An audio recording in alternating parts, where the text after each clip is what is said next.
passa, gent del submón? Què passa, gent del submón? Benvinguts al submón de Juan i Patri! Què passa, gent del submón?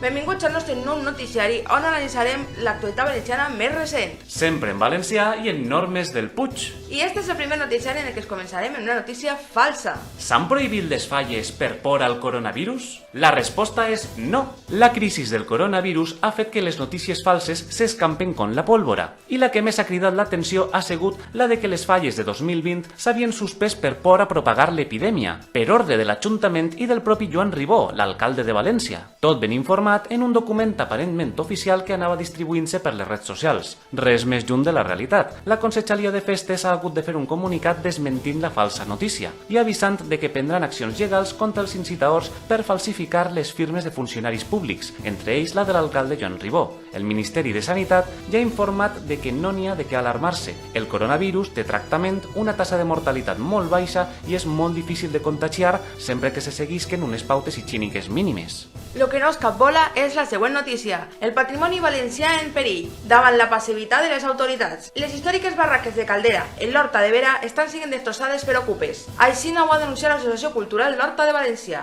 Els ocupes han rebentat part dels murs i han arrencat la teulada per a poder invadir-les. A pesar de que ja s'ha avisat a la policia, esta no pot expulsar-los perquè actualment la llei protegeix els ocupes. Queda en entredit tota la publicitat que se fa sobre l'Horta Valenciana quan en aquest moment ninguna autoritat protegeix el patrimoni. I la mateixa associació és la protagonista de la següent notícia. Esta vegada per discriminació.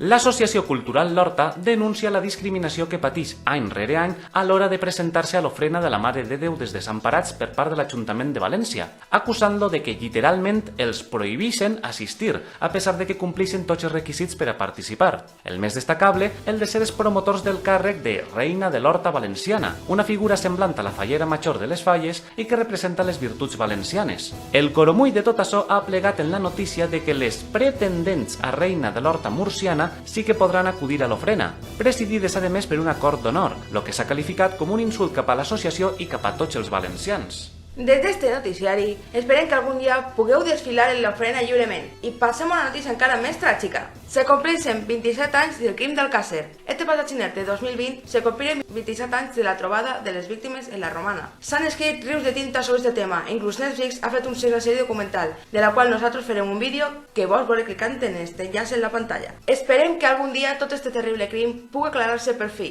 Passant a un altre tipus de notícies. València ha patit un terremot. En epicentre en Alfafara s'ha fet sentir en tota la comarca del Comtat, Bocairent, Ontinyent, Agres. La seva intensitat ha sigut de 2,7 graus en l'escala de Richter, un nivell baix, per lo que no han hagut danys personals ni materials. Encara que no ho parega, València és una zona de molta intensitat sísmica, sobretot la meitat sud de la comunitat valenciana, per lo que molts municipis haurien d'estar preparats per a terremots en els seus plans d'emergència. I ara la notícia valencianista del moment. L'enciclopèdia Informació Lliure en Valencià compleix 10 anys. Inicialment coneguda com la Wikipedia en valencià, que pretenia ser la versió en valencià de la famosa pàgina d'artículs. Se desvincula del projecte de la Wikipedia i feu camí solitari renomenant-se com l'enciclopèdia. En esta web pots trobar multitud d'artículs sobre qualsevol tema i també escriure propis, ja que és lliure. Destaquem en especial els relacionats amb la cultura o la història valencianes, proporcionant una grandíssima font d'informació de lliure accés. I esperem que sigui aixina. Per 10 anys més i tots els que vinguen. T'imagines desxunar en una tassa de la senyera en la mà?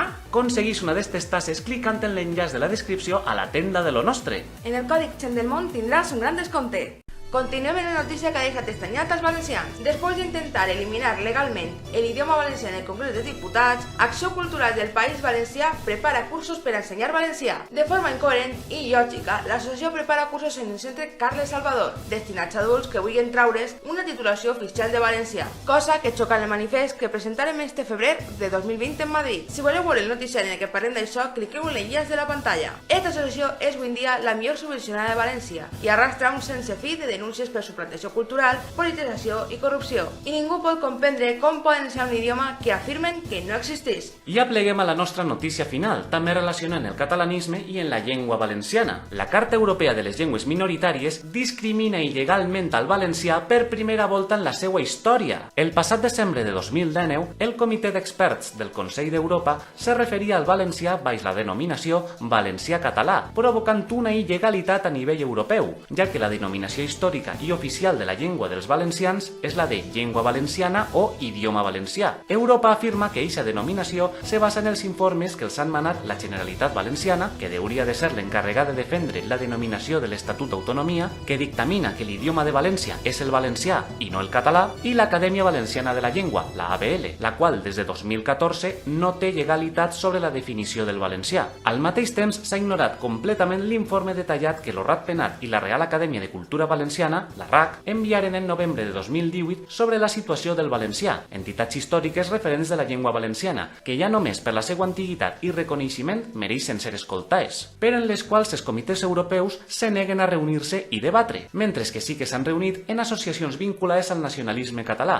que vulneren la jurisdicció valenciana i creades per pactes polítics i no lingüístics, com la ABL, creant-se aixina una terrible il·legalitat sense ninguna lògica. Queda en entredit el criteri dels supost experts europeus, que basen els seus informes en factors polítics i no en filològics, històrics, legals o socials. Esperem que per a un futur se valore la llengua valenciana i se despolititze completament. En què se pareixen el valencià i el català? En què se diferencien? Depren a reconèixer catalanismes i les diferents ortografies en les nostres classes particulars, intensives, personalitzables i dedicades. Contacte en la descripció. Bé, i fins així el nostre noticiari sobre l'actualitat valenciana més recent. Recordem a nostres espectadors que poden donar-li un m'agrada al vídeo si vos ha agradat, compartir-lo per a que tot el món pugui disposar d'un noticiari en valencià i que poden subscriure-se al canal i activar la campanya de notificacions per a estar atents a futures publicacions. Podeu seguir-nos en totes les nostres redes socials que són Facebook, Patreon i Instagram. Però sobretot, No te baixes del submón.